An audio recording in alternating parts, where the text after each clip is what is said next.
You're listening to a Comics XF podcast.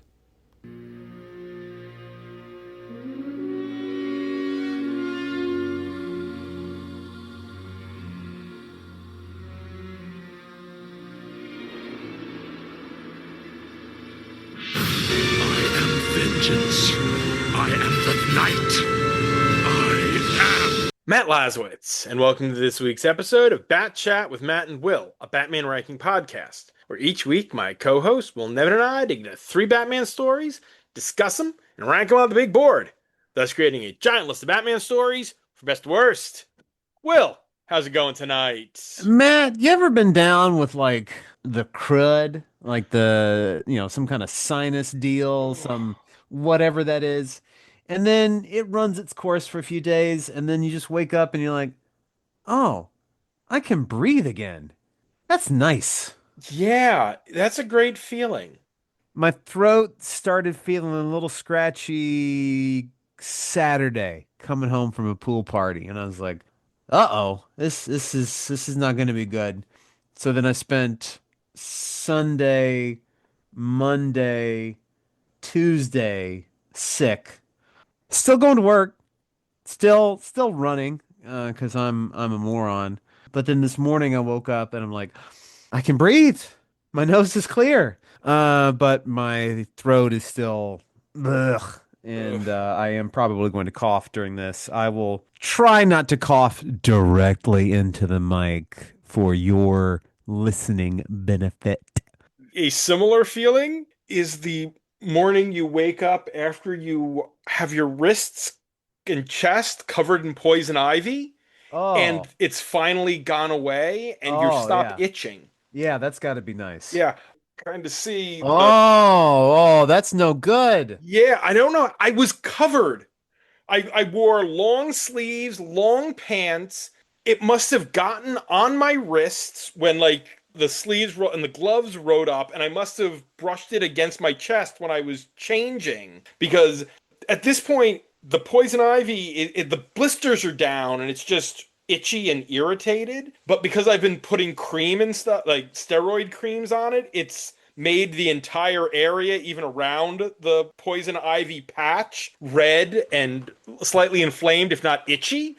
It sucks. You're gonna have to burn those clothes, buddy. Oh, and fortunately, it was also here, but that has gone Ah, away mostly. This is mostly healed up. ah. Amber and I were helping a friend who can't do yard work because of health issues. And the township was being a real, like, you need to trim your hedges and this and that and the other thing. And so she was in for surgery and it was a whole thing. So I had said I would help out and get some of this yard work so the township would stop bugging her. And Amber's like, I can help too. So we went, Amber has the poison ivy too. We've been in a Oh, household of itchy mess. oh. We did this stuff on Tuesday.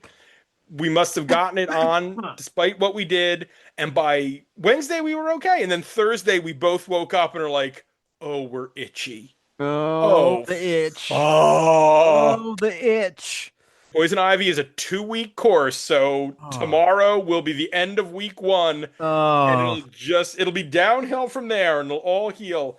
I've gotten to the point where I don't need the steroid cream anymore. I just need to, like I've got soothing wipes that when it starts itching, it's just like, okay, put it on there to lower the itch. Probably Sunday or Monday, I'm gonna wake up and the itch will be completely gone, and it will be a lovely feeling. Oh. So apparently we're about 75% tonight. Yeah, yeah, I'd say. Oh, but now you've heard our maladies, everyone, and you will appreciate even more that we are here for you. I'm so sad that as you're listening to this, you don't get the visuals of getting to see Matt's various rashes. Yeah, I gotta brag about it. I mean, it is an impressive. It's nowhere near as like red and bruisey and inflamed as it was. Yes, everyone, you're hearing it. I've had to go through this agony for nearly a week. Y'all are hearing about it. Red and bruisey and inflamed. But it wasn't. Poison ivy can get real gross. This never got to that. This was just achy. That's good. That's I good. hate poison ivy. It's the worst.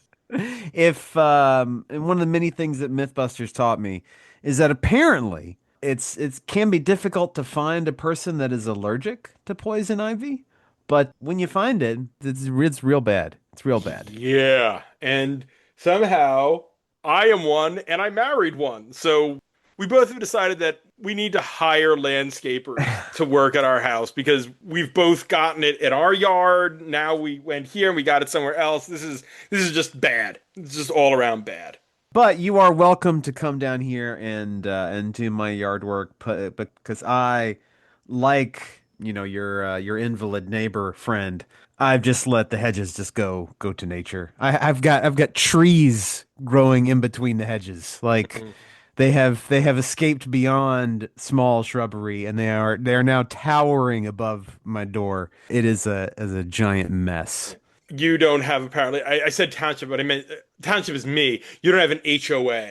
Oh no, no That friend. that's where the problem comes in when the HOA is like those are too high and the ivy and vines that are growing around the little fence that's not acceptable. Those need to come down.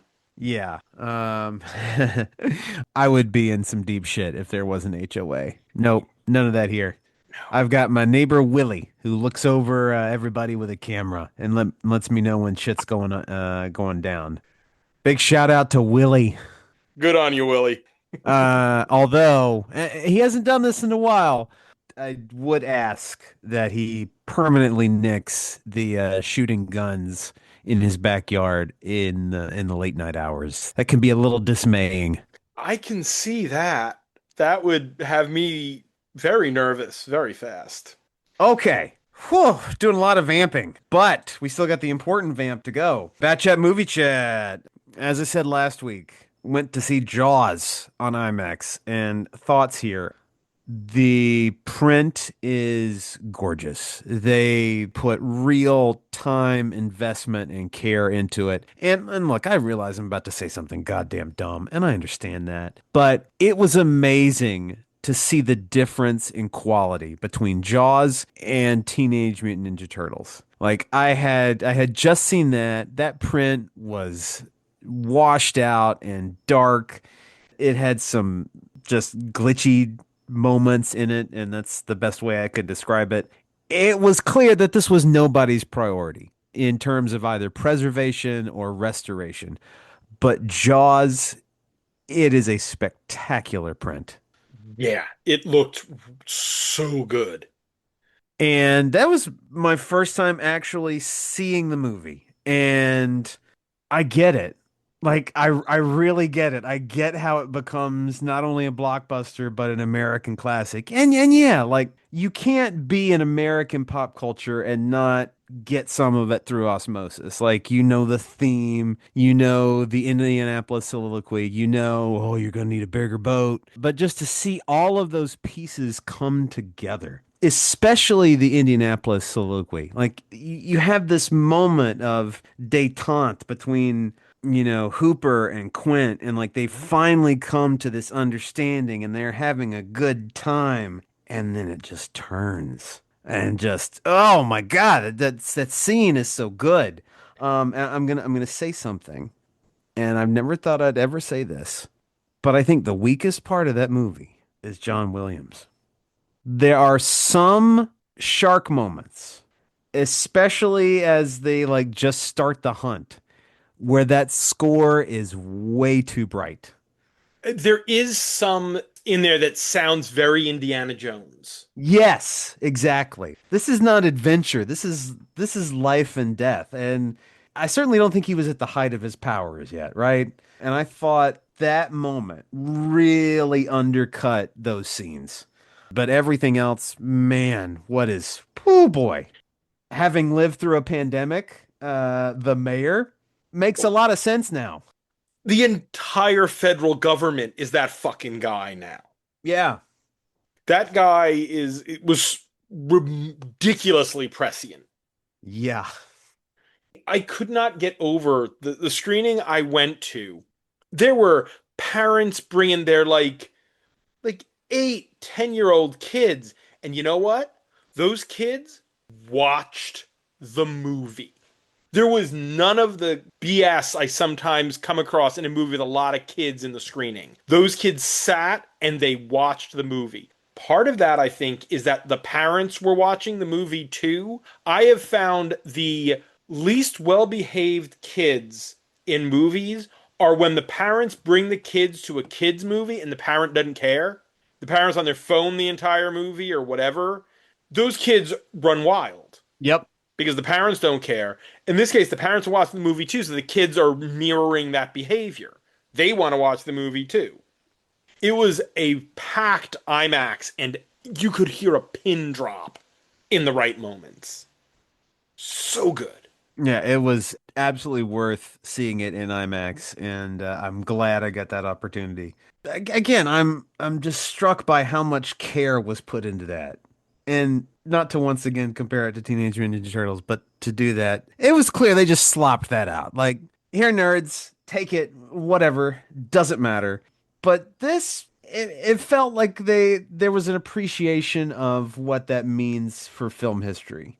And just 50 years of being, one of the first big blockbusters. And I'm glad I finally got to see it. Second film this week, Toxic Avenger. That was weird. That was very weird. Oh, you saw it as well. Yeah, yeah. Huh. We didn't even talk about this beforehand. I'm surprised.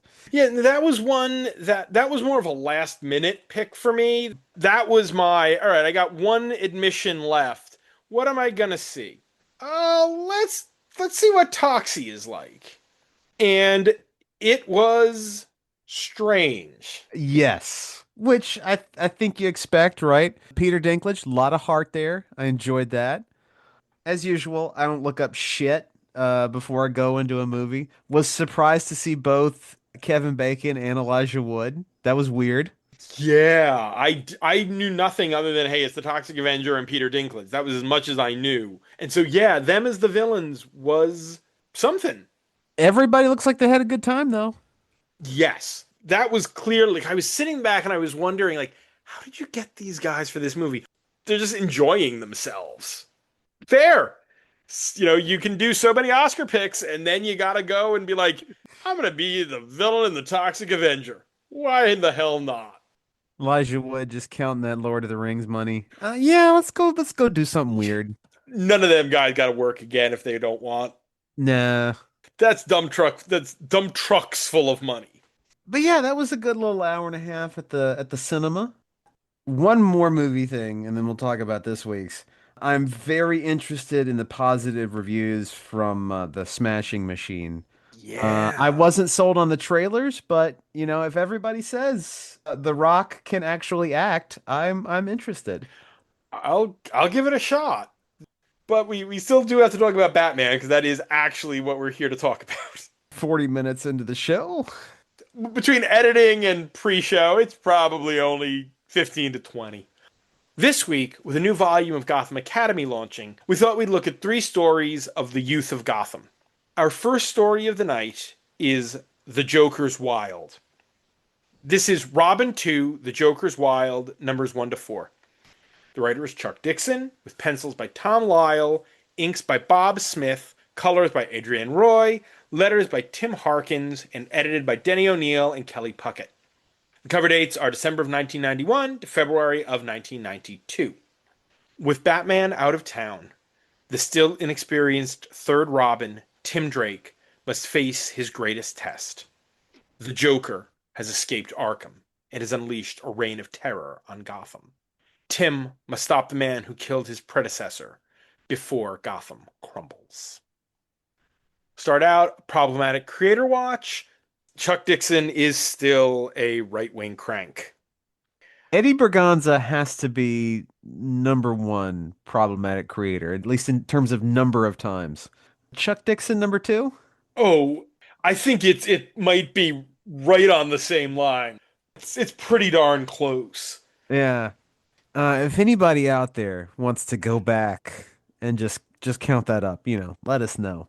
It's one of the things that I want to kind of look at. I'd like to build some statistics and I've never recorded every episode with a Shark Watch. I need to do that, and I need to add a tag for Shark Watch on those episodes.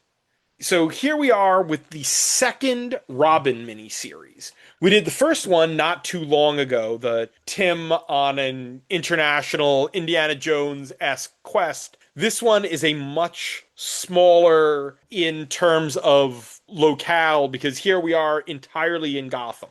This is not one of the earliest necessarily, but it is an early example of a book that did big time on gimmick covers.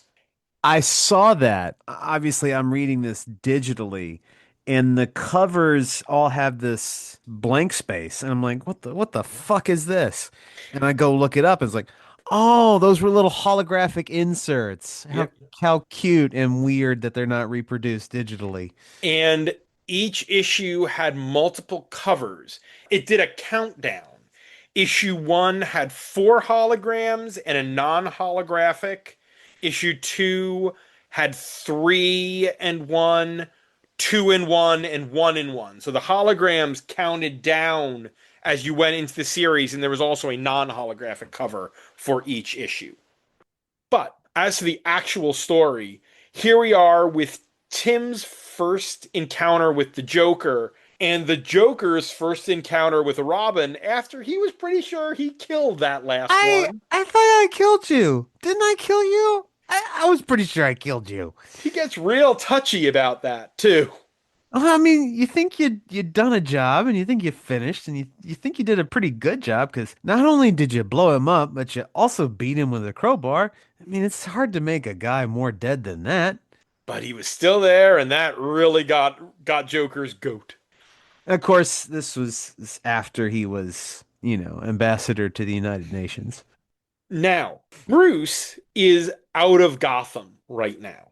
Do you know that we have read the story that tells what Bruce was up to during this period? This is actually a point where they kind of cared about that kind of thing. And thus, you had a Batman Detective Comics crossover running that took Bruce out of Gotham for this period. I was gonna guess Son of the Demon, but that's incorrect. Way too early. Son of the Demon's way before that. He's in Rio. This is Idiot Route. Oh my God. You actually get the mirror. You got the scene where Bruce is calling them and he's having a delusion because of the Idiot Route. And that's when Alfred picks up the phone and he's not hearing anything because Bruce isn't saying anything because the whole thing is going on in his head. Can you imagine what it was like when they actually tried to keep continuity amongst all of these books? That must have driven editorial insane. Yeah, better to just, every book runs its own track now, I guess. You can't even have Batman and Detective in the same timeline right now. When was the last time Batman and Detective actually ran the same timeline? I mean, Rom V did not cross timeline with Zdarsky at all. Little bits, but yeah, it's a very different landscape that we're in now. I guess when Tamaki was on tech, both books were under the concept of Bruce Wayne has lost his fortune. Mm. And there were actual crossovers, like Fear State took place in both books, even though it was primarily in Batman. But that's all many years from what we're talking about here. As we have said with so much of Dixon, Guy might be a heel, but he writes a real smooth comic. Oh, he does. It's always readable. This one felt like there were a couple more of his asshole views kind of filtering in there. Right out of the gate, page one Yeah. with the warden of, or head warden of Arkham. I'm never even sure if that's technically the head doctor who's ever in charge at Arkham, going on about you bleeding heart lawyers and shrinks. It's like, yep, that's a Chuck Dixon line if there ever was one. Yeah, yeah. Don't let Joker's mom visit him ever. You know better than that. Come on, he doesn't have a mom. It's not. It's just it's a goon in a dress with gas in the Bible, of course. And how did you not check the Bible? For God's sake. Anybody going in to see the Joker, you maybe not do a strip search, but you go pretty close to that because they're going to visit the Joker. The overarching plot that the Joker has here of kidnapping a computer scientist to basically bring down Gotham using the computer network. 1993, 30 years later, is still a terrifyingly possible plot. I will say the fathers of Gotham here look real stupid. Oh yeah, no, this is some Mayor of Amity stupid right here. Yeah. Okay, we will let cops think that we are slashing their pay. We will let firefighters think they're being let go. I forgot everything else that was in that series. We will let this infrastructure of the city crumble before we actually tell people, oh, this is the Joker. None of this stuff is real. And it's the Joker. It's not like it's some random hacker. If it were some random guy, I could understand them being a little nervous, but this is the Joker. Everyone expects the Joker to be doing crazy shit. And they might even be like, boy, by comparison to what the Joker usually does, this is actually kind of tame. He's not murdering people directly. He's creating conditions that easily lead people to die, but he's not killing them directly. He's giving you a fighting chance. By Joker standards, this is downright social. Yeah, this is more like a Riddler game. Yeah, very much. It works because of who Tim is. That you put this story in because Tim is the hacker Robin. Tim is the brain Robin. So Joker on a homicidal rampage would be a lot harder for Tim to deal with. Joker using computers is like, oh, okay. This is a story where it makes sense that Tim would need to be involved. I do love that little stretch at the end where he's talking to Alfred. And he's like, okay, Alfred, you're going to grab the modem and you're going to grab the printer and you're going to be ready. You can have all this hardware. Oh, again, 1993, when you had to explain how some of this stuff worked to people. Love it. And now, Alfred, here's a phone. Just go to this website, click the button, and you're good. Tim's pathos here makes so much sense. Again, Dixon captures Tim Drake really well. That Tim doesn't have the confidence of Dick Grayson or the overconfidence of Jason Todd. Tim goes into everything a little nervous, and especially when dealing with Joker, who, even if he wasn't the guy who killed Jason Todd, is, as Alfred says, Batman's most stalwart and deadly foe. But you factor in that Joker is the one who killed the last Robin, it would absolutely be a thing that would make Tim nervous. Let me ask you this. What do you think about Joker having a particular pathology in regard to Robin? Does that make it too much like Batman, or should he have just sort of an occasional interest in Robin? I Or think is he jealous of Robin? Is that where this stems? I could definitely see that last point. That Robin is the one who is always there with Batman. And I was like, no, no, no. I'm the only one he's supposed to give that much attention to. I think that that's where his problem with most of the sidekicks and most of the extended Bat family comes. You don't deserve his attention. Here it makes sense because of, as we said, he thought he killed this kid. I think the minute he figures out, you're another Robin, you're not the kid I thought I killed who survived, okay, whatever. And then at the end, he gets irritated because the kid beat him, and the kid shouldn't have been able to beat him. Now it's on. I would like to see maybe this story revisited in like a dark label or dark label, black label book. A story of Joker just losing his faith in being able to murder. Like he tries to murder and like he tries to shoot somebody and he wings them or they die some miserable horrible death and he's like, "Oh, this is not funny. Well, I'm losing my touch." Do it in a really like dark comedy sort of way. Like Yes.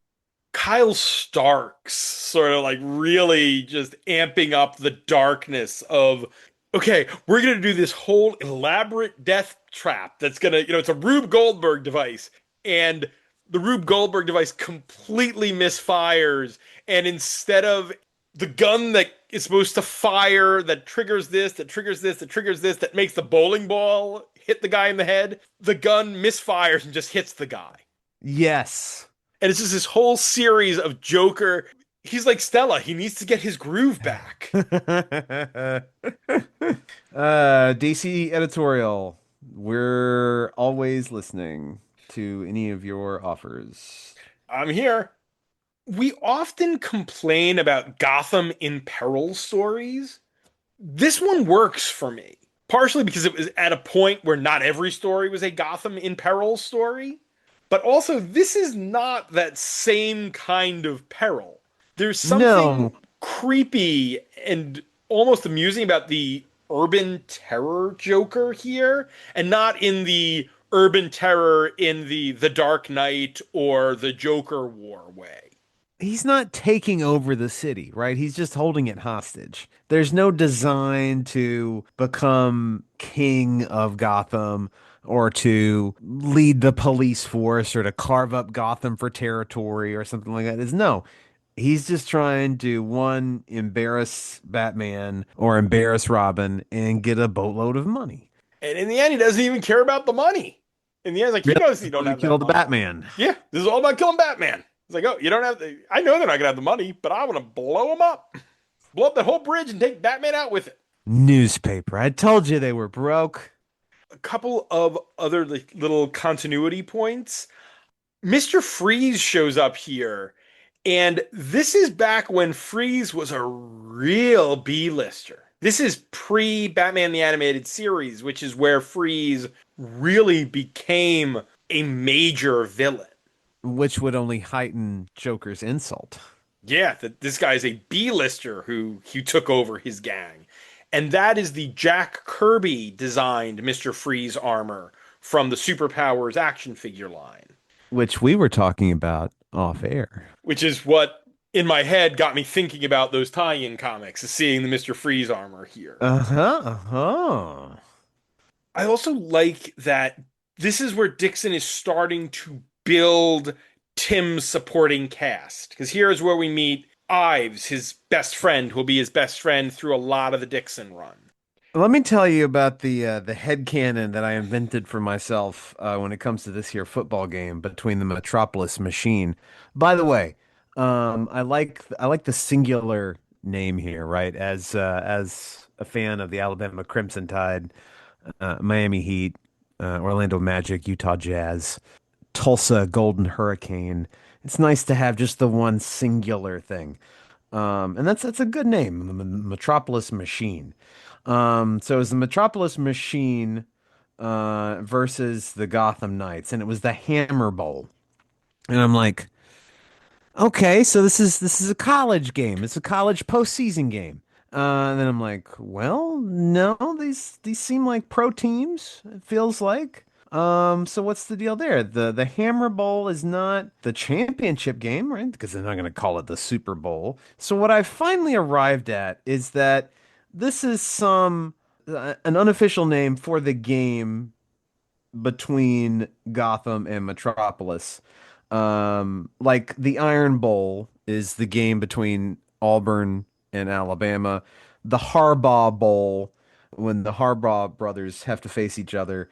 So I eventually created this elaborate story. Okay, it's just the name for when those two teams play because I don't know, they're both manufacturing building towns. It's the equivalent of the Subway series. That's not an official thing, but that's what we always call the Mets and the Yankees. It's the Subway series. The Freeway series out in LA. Yeah, yeah. I think that's good headcanon. I'll completely go for that. Because that was important for me to figure out. Yeah, I can see that. I also like that Tim plays D&D, even if they can't call it D&D. Warlocks and Wizards. Not the same thing, but at this point, I don't think Dixon was trying too hard.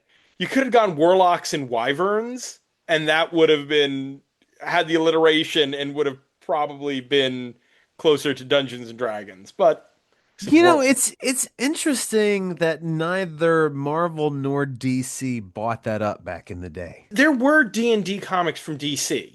No, I don't mean like licensed books. I mean just straight up bought Oh, Dungeons and Dragons. that was such a niche property for so long. It's really only been the past decade that D&D got really mainstreamed, and I also think they were probably still gun shy from the Satanic Panic stuff of the 80s. Oh, that is a good point.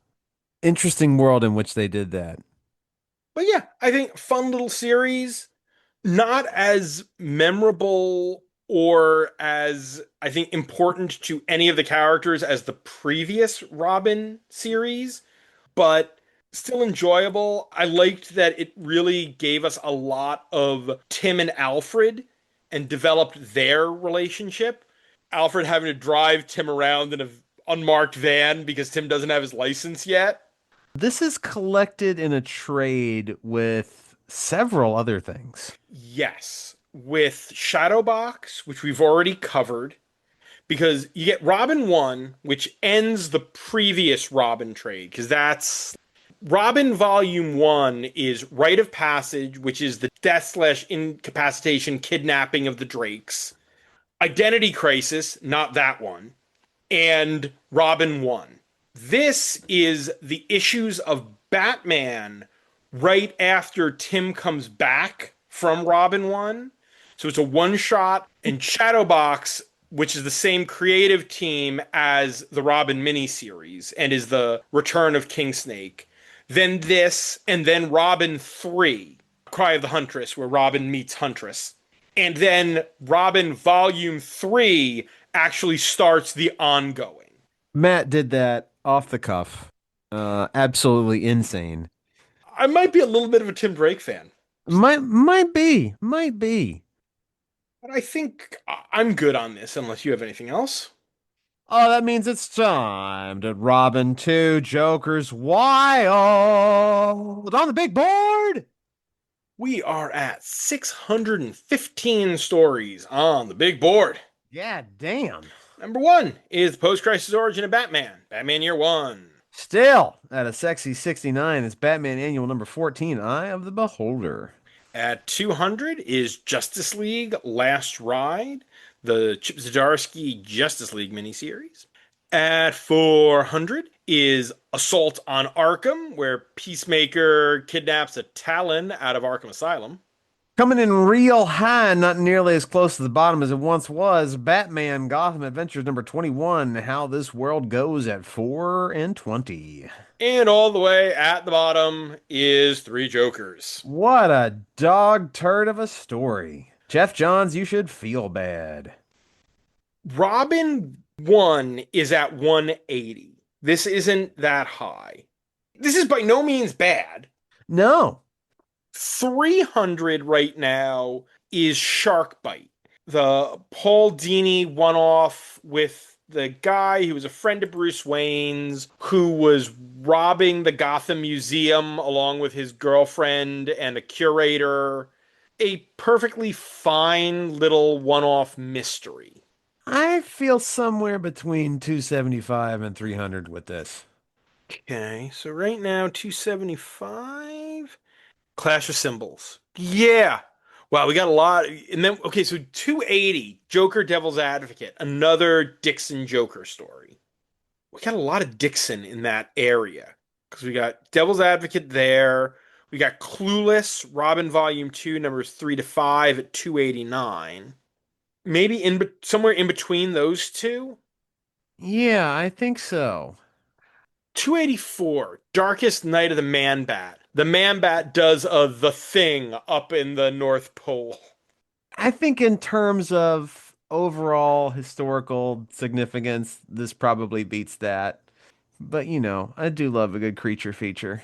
How about in between 282, Final Cut, that Zaz story from Streets of Gotham, where Zaz is having a fight club, which is still weird, but there's some good Damien in there. There's the introduction of the broker, which I thought was fun, but above Steed and Peel. Yeah, The art is better here than on Steed and Peel. the new 283. Yeah. Our second story of the night is We Are Robin. This is We Are Robin numbers 1 to 6. The writer is Lee Bermejo, with art by Jorge Corona, Rob Haynes, Carrie Randolph, James Harvey, Diane Agia, and Carmine Di Giandomenico. Colors by Trish Mulvihill, Emilio Lopez, Alex Jaffe, Chris Peter, and Matt Lopez. Letters by Jared K. Fletcher, and edited by Mark Doyle and Rebecca Taylor. The cover dates are August of 2015 to January of 2016. In the wake of Joker's endgame and Batman's disappearance, a new movement has begun.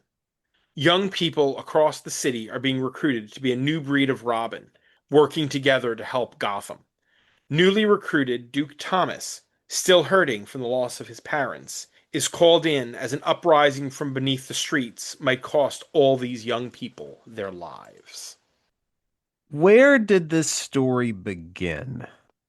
We kind of just jump in media res. Yeah, I feel like I'm missing something. No, this really was a you've gotta, pick it up as you go kind of thing. Uh, A bunch of it spins out of Endgame, obviously. Duke and his parents, and Ryko, Dax, and Izzy first appear in the Detective Comics Endgame tie-in issue, but none of these were really established characters. These are all making their first full appearance in this story. I feel like there is just a lot of underdone, half-baked elements that almost come together at the end. Almost. This book is better in concept than execution. Yes. This only lasts 12 issues. It's these 6, then Robin War. So you get one issue in Robin War, then a 4-part story about a parallel Joker gang, and then a one-off to wrap it up. This thing did not sell. Well, frankly, they canceled a lot because that's the end of the New 52. Uh, That after that, we relaunch into Rebirth, and a lot of stuff didn't come back then. A lot of the DCU, YOU, this was a DCU book, and nearly all of those just ended at that point. I think there is a touching, amazing, legendary, unforgettable Alfred story that happens off the page. Yes. And let's also be right up front. The reveal that it's Alfred in issue 3 is one of the biggest no duh reveals ever. Of course it's Alfred. Who else was it gonna be? I really like the idea of the youth movement, the Robin youth movement. The problem is it felt like Bermejo, whether it was his decision or editorial, it was made clear you got to just launch this thing. We don't want a slow burn. It's got to be, all right, issue 1, and they're already fighting everything. We don't want to understand how they were recruited. None of that matters. They'll recruit Duke Thomas, and you'll get an idea of it, and go. Just do it, man. Let it fly. And the villain here, the fact that it's a Talon who's doing this whole thing, it ties into Robin War, I guess, but a Machiavellian plan to recruit an army of disenfranchised and unhoused people to blow up buildings throughout Gotham, that's not a Talon plan. Specifically, the Hall of Records. I really feel like there's serious editorial interference here, that Bermejo had something planned and it was like, no, we got to do this Robin War crossover because this book isn't selling that well. So we want to cross it over with Grayson and Robin and all these other books that are selling better to try to get eyes on. But it's going to screw up what you were planning because we're going to be pushing the Court of Owls plot forward that you were probably building as a longer term thing, and now we're wrapping it up next month. So, yeah, your plot's shot, dude. There could be more of Alfred's motivations in the back half of this series. But Matt's shaking his head. I don't believe so.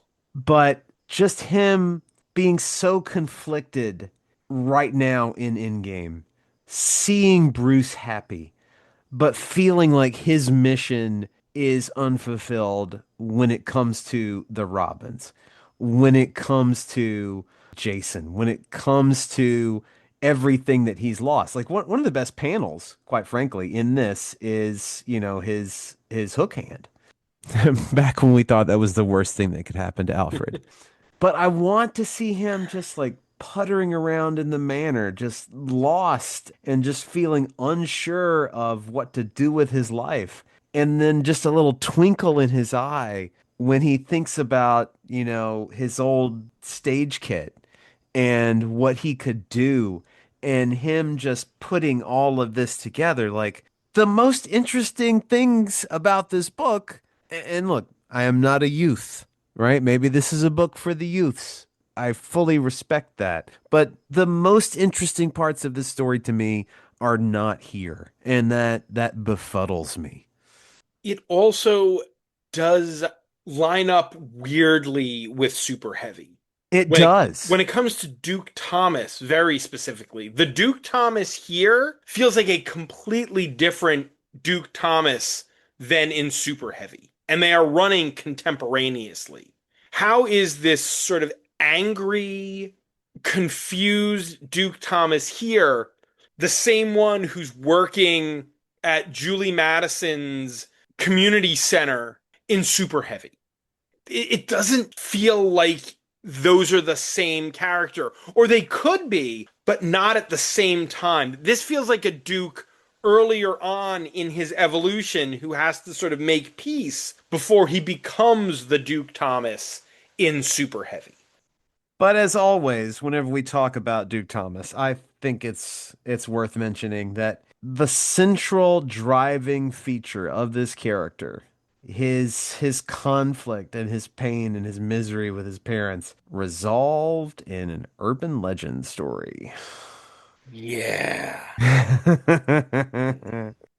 I think if this book had had more time to cook, it could have been DC's answer to something like Marvel's Runaways or Young Avengers. Yeah. We get issue 4, which is a spotlight on Raiko, one of the other Robins. It's got a different artist. It's really in her head. I don't think any of the other Robins get that much of a spotlight over the course of the series. If this book had run 2 years and you were able to do multiple arcs, and the middle part of each arc was a spotlight issue on one of the other Robins, this book could have really developed a cast. And you see, that's the difference in bringing in artist writer Lee Bermejo and somebody like, say, for example, Becky Cloonan, somebody that's going to have a fan base, somebody's going to have a vision, and somebody that's going to be able to execute it. Big picture aside, I did not think the writing here was particularly strong. The dialogue, a lot of it was cringy. It was fine. It was serviceable, but it's certainly not the sort of thing that leaves you impressed. I will give the book a lot of credit for a diverse cast, that it's trying something. It is trying to introduce characters. You've got Latinx characters, you've got Asian American characters. It's not just Duke Thomas and a bunch of white kids. Yeah. And Bermejo is trying to do something culturally with these characters.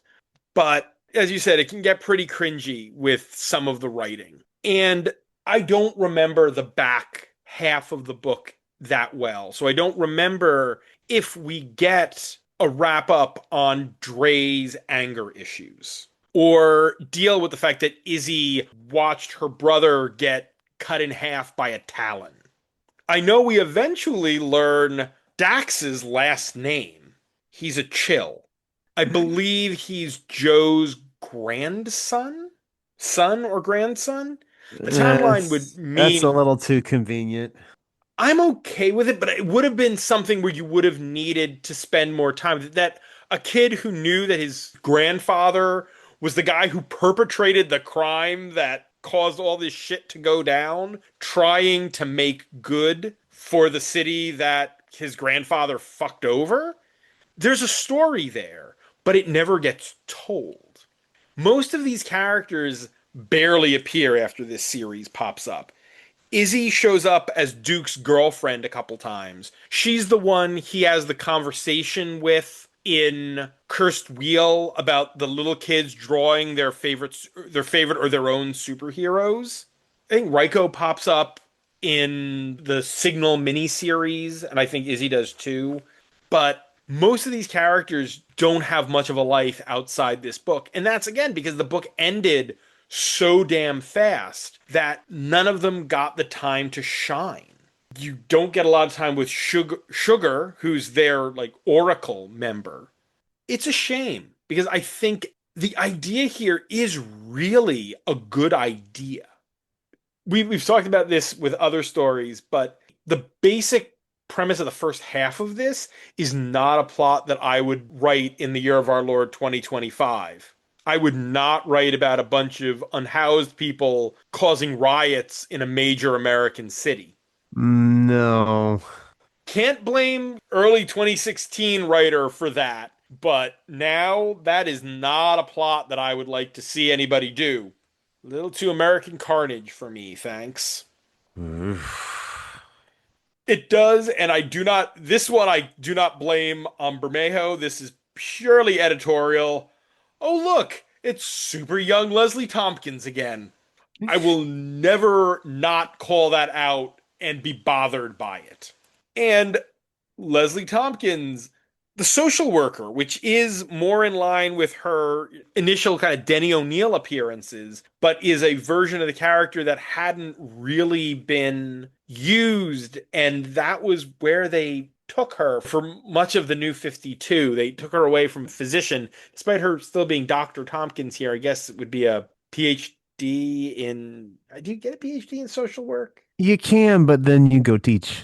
Yeah, I mean, I assume she was a doctor in that respect, not an MD. But now she's an MD again, so I don't know. She runs the clinic. That's what she does. That's what she's always done. And she only occasionally kills people. Matt's glaring at me.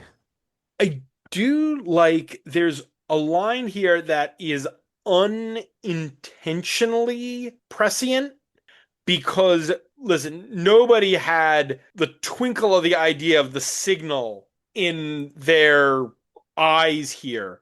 But there's a point early on where Duke is talking about he doesn't like the roofs. He's not a fan of heights, but he prefers to have his feet on the ground, his boots on the ground. And that's a very signal idea, being the visible member of the Bat family. I don't think that was intentional, but I think one of those things were read in retrospect, like, oh, cool. That's something that was established in the character even this far back. And they really do get rid of the villain of the first half of this book real fast. It feels like Bermejo was bored with the idea of the guy rallying the unhoused. So it's like the Talon's just going to kill him and go and immediately try to recruit the Robins himself. Ta-da! Did like the idea of cape catchers, this social media douchebags who try to get footage of superheroes so they cause minor fires and things to try to attract superheroes. And I do love that Babs is completely not having a minute with this guy. I wasted Batgirl's time. Brilliant moment. Leave him tied up in the trash with a sign on him. Love it. I enjoyed that too. I think where you can meld our often broken, stupid, dysfunctional culture into this world of superheroes, that makes a lot of sense. Like there should be natural consequences of having a social media influencer obsessed, culture. What did you think of the art here? This is not house style. No, I thought the spotlight issue was the best. The rest of it was perfectly fine. I didn't have a problem with it. I think Corona is an artist who has matured over the years. Like he's the guy who's working with Daniel Warren Johnson on Transformers now. And I think his stuff is, you can see the difference that 8 years can make in an artist. Also, he wasn't working off someone else's layouts there. Here he's working off of Rob Haynes's layouts. And Haynes is a perfectly good artist, but yeah, I thought that James Harvey's spotlight issue was artistically the real standout here. I'm good if you are. I believe that means it's time, but we are robbing 1 to 6 on the big board. So, my first thought First thought. is to look at something that was trying to do something similar. And then doesn't quite work out. Are you thinking what I'm thinking here? I don't know, but I I will say I would put this above Dark Knight, A True Batman Story at 428. Okay, because I was thinking I would put it below I Am Batman Begins, which is another book that is trying to bring a social conscience and a look at the Batman mythos through a marginalized perspective. I think the art there is less consistent, but I think Ridley does a better job writing that story and getting his point across than Bermejo does here. Oh, undoubtedly. Where is that? 338. Oh, So, got a bit of a stretch there. yeah, but we're not in the dregs. But No, no. no. All right, so we're looking above 428, below 338. Let's look 370. Oh, hey, 375, The Cursed Wheel. Duke Thomas story. On one hand, that's harder because it was in backups. On the other hand, I don't think Snyder really said anything. Like he pontificated a whole bunch, but it just never got to any kind of point. Okay, so we're thinking above that then. Yes. So that's still between 328 and 375. We're still But hey, I also got wait, no, he didn't do Dark Prince Charming. no. That's Enrico Marini. Trying to find something else in there that we can bounce off of.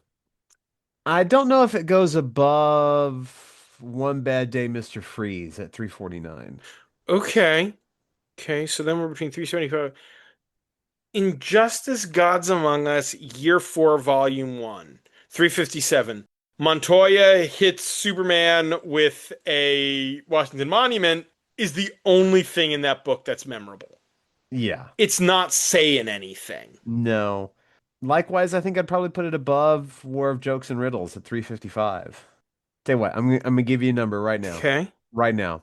New 352. Below Batman Goes Broke and right above the unpublished Zaz story. Love it. I was looking right about there myself. I'm kind of curious to cover the second arc of this just to see where it winds up. Because the fact that I don't remember it very clearly is not a good sign. But I think the idea here is so good.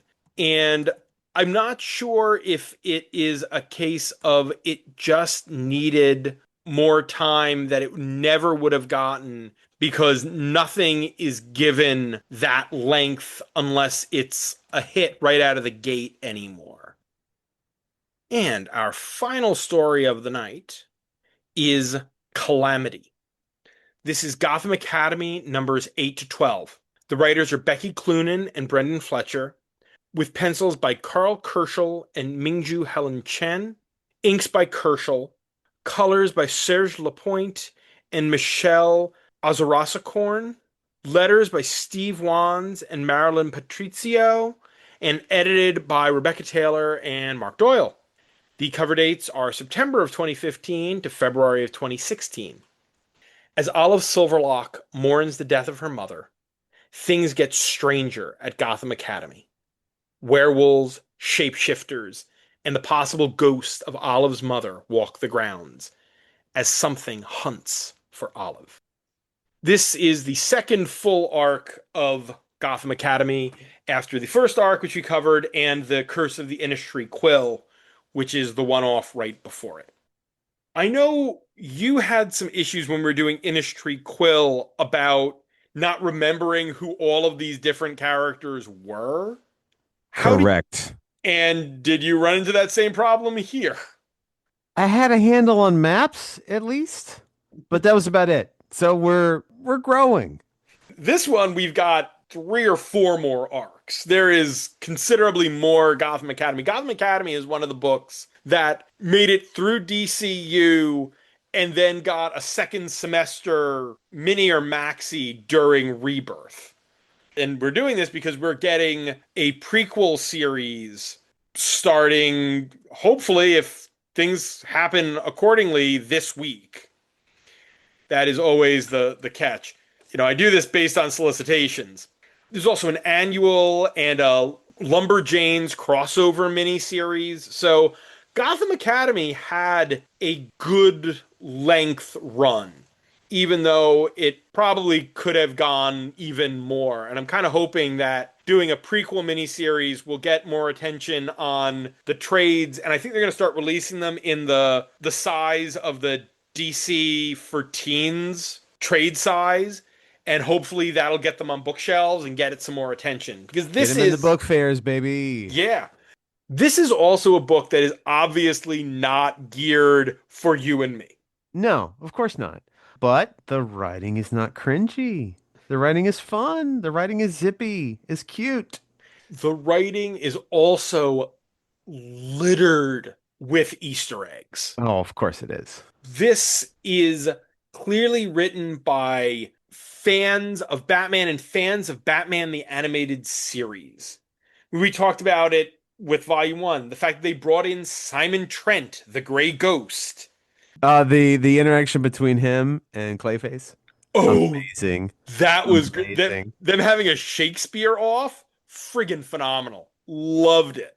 We bring in, replacing absolute supervillain Professor Milo as the science teacher, only kind of supervillain Kirk Langstrom.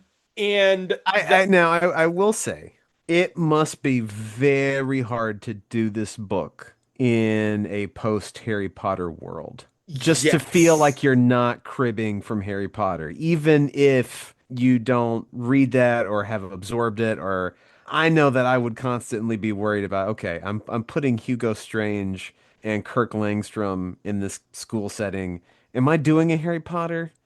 I mean, you had Professor Milo and Bookworm in Volume 1. There's always been supervillains, and the fact that we didn't see Headmaster Hammer in here. We need to. Oh, there's also a Gotham Academy Endgame tie-in one shot that is a ton of fun. But we're dealing with werewolves, and werewolves and Professor Milo ties in with the Moon of the Wolf, a classic Batman werewolf story that has Milo that we will be covering in this year's Halloween episode and was adapted into a Batman the Animated Series episode. I'm trying to think if there's anything else that was absolutely jumping out at me as an homage. I loved that they set it up where the poster, a House of Secrets as the movie starring Simon Trent, great, but it gets cut off, but his leading lady, you see her name, Catherine Carr, and it gets cut off. You don't see the end of the last name, but then when you get the end in Clayface, he stole my roles, he stole my wife. Oh, okay. Nice. As a Shakespearean, I loved the choice of the Scottish play, of doing Macbeth and the use of the different scenes from Macbeth in there. That's the other. I knew there was another absolutely big nod to Batman the Animated Series in here, and I just found it in my notes. When Olive and Maps are breaking into the Hall of Records, this, by the way, came out simultaneously with We Are Robin. Like, these came out the same months as the previous arc we just talked about. From issue 2 on, because Curse of the Innistree Quill would have been part 1. So that means the events of We Are Robin have to take place after Maps and Olive break into the Hall of Records, because otherwise there wouldn't have been a Hall of Records. But they have to hide from a guard, and the guard is reading lines. You too can experience the life of a voiceover actor, just like me. Those are lines from On Leather Wings, the first episode of Batman the Animated Series. A guard is giving those lines before Man-Bat jumps him. Amazing. I'm reading, I was like, wait, that's from On Leather Wings, isn't it? And I went, I was like, yep, that is definitely from On Leather Wings. I'm glad Batman the Animated Series is actually good and is not brain poison, unlike The Killing Joke, which we cannot stop referencing. More Batman the Animated Series references, please. There's a lot of character here. There's a lot of angst. There's a lot of teen angst, which is fine for what this book is. You wouldn't want the Justice League acting like this, but No. these are 6 high school kids. Our main cast is 7, I guess, if you count Tristan the Kid Man-Bat. But really, it's six characters throughout the entire book. Olive, Maps, Colton, Pommeline, and I guess it's 5, and Kyle. And then with Tristan is the 6th. But we get other characters. We get Catherine, our Clayface fragment, who takes on a life of her own. And disturbing. There's an episode of New Batman Adventures that plays with that. That is one of the more intense New Batman Adventures episodes. We'll have to cover that at some point. We should do a Clayface, a bonus episode of Batman the Animated Series Clayface stories. There's some real good ones in there. Can't all be fun and games like Harley's Clayface's hand and Harley Quinn. No, not in not in Batman the Animated Series. Way more pathos there. Each of the kids here is a very distinct character, but also feel like full characters. The characters in We Are Robin, except for Duke, very much felt like stock characters. Yes. Dre was the angry one. Raiko was the fangirl. Izzy was the tough girl. Dax was something, but he didn't have a ton of personality compared to the others. Here, Pommeline's the goth. Colton is the wise ass. Kyle is the good kid. Maps is the nerd. But they're more than just their stereotype. And that really helps this book because you go in and even if you don't know them, you immediately get a feel for who they are and you care about them. It would have been really easy for Pommeline to be just sort of the weird, into the occult and kind of, maybe not a mean girl, but very much the girl with the attitude. But the fact that as hard as she is on her, she obviously really cares about Olive. And the thing about, I don't have many friends and I don't want to see them die. Giving her that extra layer really helps you understand that she's more than just the spooky girl. We spend a lot of time in Olive's head. And first-person narration doesn't always work, but I feel like for a book like this, with the teen perspective and all that, it really does work to be in Olive's head for so much of it. And seeing just the mysteries of the Silverlock family slowly beginning to bear fruit. And yet, somehow, it always winds up with Hugo Strange in a costume. Yeah, and that's one where that might be something that would work better for people who aren't diehard Batman fans, who might not know who Hugo Strange is.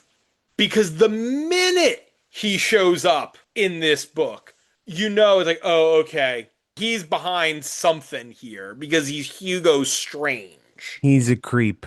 Yeah. Ain't never not been a creep. And yes, Hugo Strange hadn't really appeared in the New 52, so we didn't have to work around the fact that he was an established supervillain, but he is an established supervillain. We all know who he is. So it was pretty obvious from go that even if he wasn't, as it turns out, masquerading as the ghost of Olive's mother, you knew he was up to something in here. It was interesting how we worked through like a couple of possible candidates, right? You bring in Clayface. Oh, it's definitely Clayface. Oh, maybe it's not Clayface. What's going on? I like that this is not, I guess it's a horror book in some respects. It really feels of a piece with something like Goosebumps or Fear Street, like that young adult, tween teen horror, spooky kind of book. Because, I mean, you got werewolves, you've got the curse of the Silverlocks, that there's something about them that they all have this, they're tied to this entity, Calamity, that supposedly possesses each of the Silverlock women and turns them into a pyrokinetic monster. And that's the spine of the run that we're going to be following, the connection between the Curse of the Silverlocks and everything else with Gotham's first families. By the end of this, we'll have tied the Silverlocks in with the Cobblepots and the Arkhams. Ooh. Yeah. Again, Connecting dots. yeah. Fletcher and Clunan love their Batman mythos, and they really tie the Silverlocks into the core of Gotham. But nowhere does the book ever forget what it is. It never stops being a book about teenagers. Because it would be so easy to have fallen down the rabbit hole of the Bat continuity and winding up in something akin to the Elseworlds trap. Oof. Bringing in a new professor every issue. But Oh, that's Film Freak to do your film studies class. they do a good job of building in those characters, and we didn't see any more of Warren McGinnis in this, but he'll pop up again in the annual. And that is where they do bring in another teacher to tie more in with the Batman Beyond stuff that you get with Warren McGinnis being in your book. Great line. I loved Simon Trent when frustrated at the bad lighting cues. What in the name of Uta Hagen? Yeah, you're a big enough ham that you would swear to Uta Hagen, Simon Trent. I like that. Herschel and Chen just draw the hell out of this book. Yes. The kids look like kids. We don't run into Backgrounds, the atmosphere, top notch. loved that we got a little bit of Tim Drake in there, some Red Robin. Very happy to see Tim pop up. I'm Red Robin. And that Maps using the Batarang that Damien gave her in the previous issue is a shibboleth that Tim sees it and is like, okay, you're good. You're legit. This is a real Batarang, not, something homemade. And it's a great cliffhanger of an ending. We don't know what happened to Hugo Strange, and Olive talking to Professor McPherson, and after Strange tried to bring Calamity out of her, for the first time in a long time, I feel whole, is a chilling final line. Yeah, little spoopy. And then we get one issue of Robin War before the writers get to go back to what they were actually working on. It's nothing like a crossover to just mean you gotta take some time off and make sure you're doing what they're doing in the crossover. Yeah. Gotta sell those books. I think we're good at this point. Oh, that means it's time to book Gotham Academy 8 to 12. Calamity on the big board. Welcome to Gotham Academy is at 236. Curse of the Innistree Quill is at 399. Sounds a little harsh. Yeah, I'm feeling like that one probably is a little lower than it probably should be. But that's what eventual re-rankings are for. Super Heavy is currently 300. I'd put this above Super Heavy. Well, is it above Robin 2 at 283? No, I don't think so. Super Heavy it has those two really, really good issues. The Azzarello one and the Bruce getting his mind back and Alfred just trying so damn hard. I think there's more oomph to that.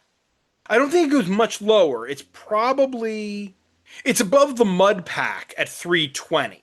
Oh, yes. I think it's somewhere in between 300 and 320. Okay. As always, these are by no means bad comics. For example, Catwoman When in Rome is at 294. Where we are, I think if you wind up above hell, 450, 450 and above is all readable to okay. I think, yeah, you don't even get to really bad until you're deep in the 500s now. There's probably more substance here than Tiny Titans Pet Club at 316. Yes. What about Injustice Year Zero at 308? Because there's more substance than there is in 309, May the Best Man Die, the Batman Wildcat Brave and the Bold, where Joker has them punch each other with poison gauntlets. I think I'm going to go right below. Right below Injustice, Yeah, new 309. New 309 it is. And that does it for tonight. Next week, we return to the three runs we're reading in order. No Man's Land reaches its midpoint, The Morrison Batman and Robin reaches its conclusion, and Injustice Year 4 ends. Remember, you can support the podcast on Patreon at patreon.com/batchat with Matt and Will, where you can get shoutouts, bonus content, pick a story, and even come on the show. We'd like to thank those Patreon backers: Dan Grote, Josh Wheel, Mrs. Abigail Hartbaum, Asma Fangirl, Tony Thornley, Go Aggies. Sam Hopper, Go to bed, Sam. John Wickham, That fucking asshole. Robert Secundus, Step away from the discourse, Bobby Two Bucks. Tim Rooney, Georgios Reggioli, David Wheel, World's greatest gray belt, Alexander Wheel, Matt McThorne, McThorny, Dan Offer, Buyer Knower, Nate Randell, Daniel Mosley, Ross Holmes, Mr. Random Ass, Will Crisp, me compadre. Carlos Cordova, Jordan Jennings, and Charlie Etheridge Nunn for their support. This show is available on Apple Podcasts, Spotify, Amazon Music/Audible, YouTube Music, Podbean, and on comicsxf.com, where new episodes drop every Thursday. You can find me on Blue Sky, where I talk about comics and other random things, and Letterboxd, where I review all the movies I watch, both at MattLaz1013. And I continue to waste time and energy in my life focus and life force on Twitter at Will Nevin. I got a plan for a class in the morning, and I'm going to go to bed. Good night, Huntsville. And be sure to visit ComicsXF at comicsxf.com or ComicsXF on Blue Sky for our weekly Friday Bat Chat roundup of new Bat books, for my other show, the ComicsXF Interview Podcast, where my longtime best friend Dan Grote and I interview comics creators, retailers, publishers, journalists, and other related tradespeople, as well as all the other stuff Will and I are writing. And stay safe out there, folks. Gotham is not a place to be after dark.